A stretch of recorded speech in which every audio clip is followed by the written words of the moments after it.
Spoštovani sobratje duhovniki, drage bogoslužni sodelavci, spoštovani člani skupnosti iz Skija, sodelavci Marije, kraljice ljubezni, ki jo uresničujete v svojem življenju, dragi novo posvečenci Marijinemu brezmadežnemu srcu, dragi vsi bratje in sestre v Kristusu. Če se kje lahko počutimo kot bratje in sestre, je to tam, kjer je dobra mati.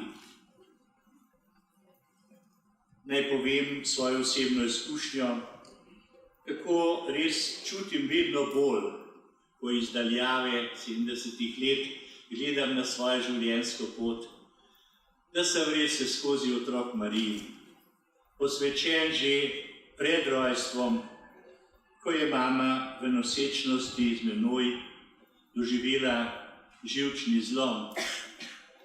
In je zdravnik povedal, pozabi na tega otroka, ker gotovo, če bo živ, rojen, bo imel hude posledice.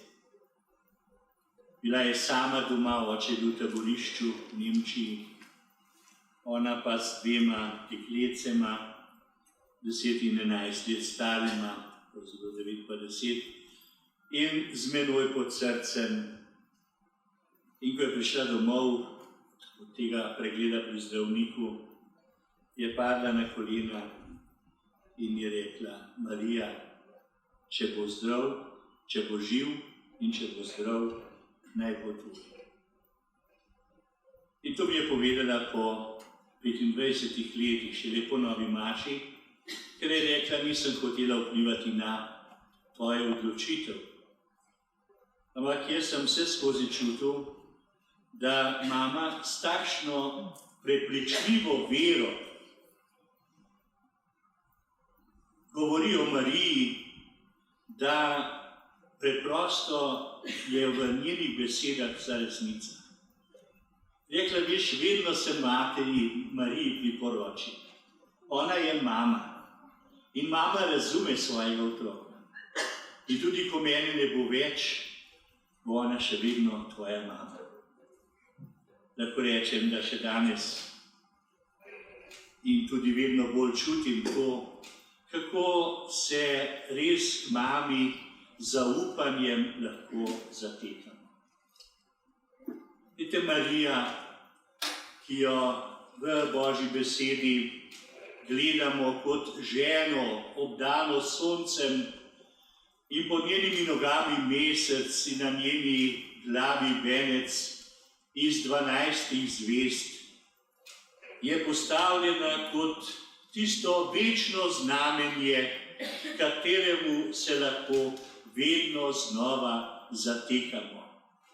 In bolj, ko je hudo na zemlji, tako v naših osebnih preizkušnjah, kot tudi v naših družinah, v odnosih med generacijami, v naših širših skupnostih, tudi v naši domovini, bolj se lahko zaupanjem zatekamo Mariji in po Mariji k Jezusu in nebeškemu Očetu. Vendar pa je potrebno tudi naše sodelovanje.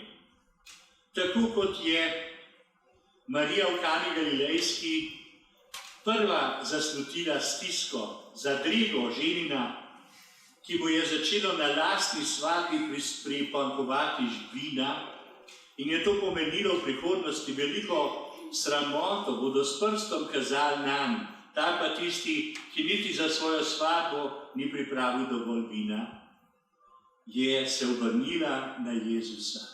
In čeprav Jezus zavrača, saj še ni prišla moja ura, vendar le ona nadaljuje svoje prepričanje, da bo Jezus na njeno prošnjo tudi uresničil to, kar je prosila.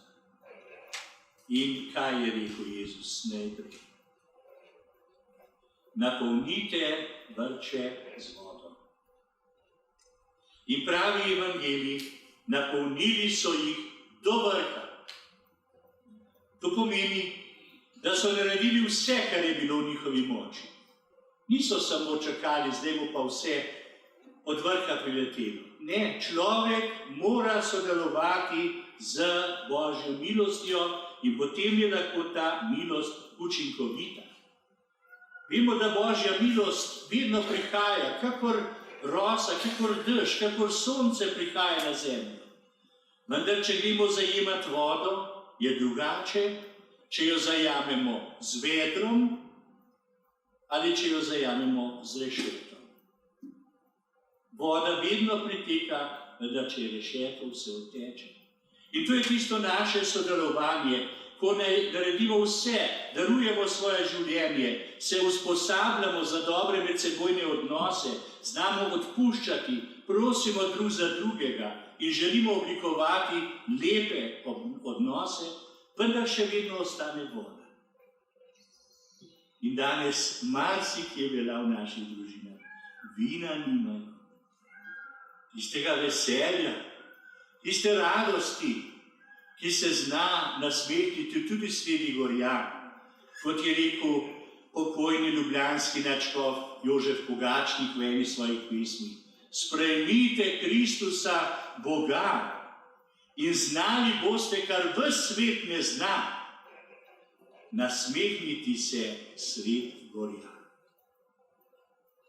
Zato, dragi bratje in sestre, danes, ko smo tukaj na tem svetem kraju, kjer se je zgodilo toliko lepih znamenj in vidimo, da se ta znamenja še vedno pojavljajo in nadaljujejo, tudi mi zaupajmo, da se čudeži še dogajajo.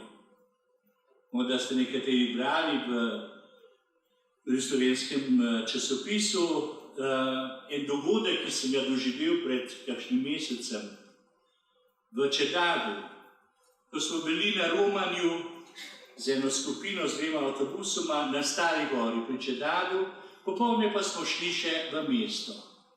In tam pri mostu, ki se imenuje Hudičev most, sem videl neko gnečo, šli smo peš in imel sem belosrajco in tale križ, ki se je lepo videl tudi oddaleč. In videl sem tam, da so bili policaji in so držali enega možakarja, 40 let starega, ki je bil čisto slepega pogleda in se je hotel vreči pred mostom dol v globino, preko 80 metrov globoko, je tam učinkovita smrt, sigurna smrt.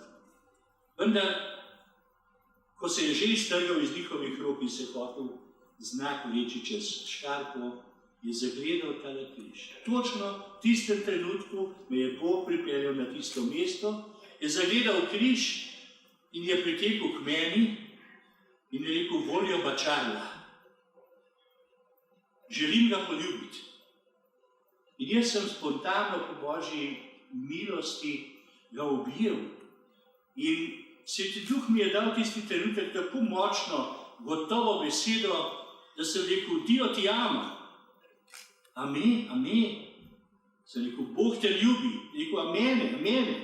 In sem 3-krat ponovil: Bog te ljubi. Ne boj se. Popolnoma se je umiril, blag izraz na obrazu, in policaj, ki je videl, kako se je popolnoma umiril, je rekel: Kar jaz peljem na rešilca, ki je tam že čakal. Popolnoma mirno je šel. In ko sem šel nazaj, mi je isti policaj rekel: Veste, danes ste rešili eno življenje, ker ga niso mogli več obvladati. In jaz sem rekel: Ne, jaz. On, ki je na križu, na tem križu, kakor bomo videli tudi v življenju svete Jozefine Bakite, ki je imela lesen križa, ki ga je dobila kot znamenje. S tem križem zmagujemo. To ni samo znamenje trpljenja, znamenje nemoči, človeškega ponižanja, razvrednotenja. Ne, to je znamenje moči in modrosti, ki jo imamo takrat, kadar se zaupanjem skupaj z Marijo zatekamo k Jezusu Kristusu, križanemu in ustaljenemu. Amen.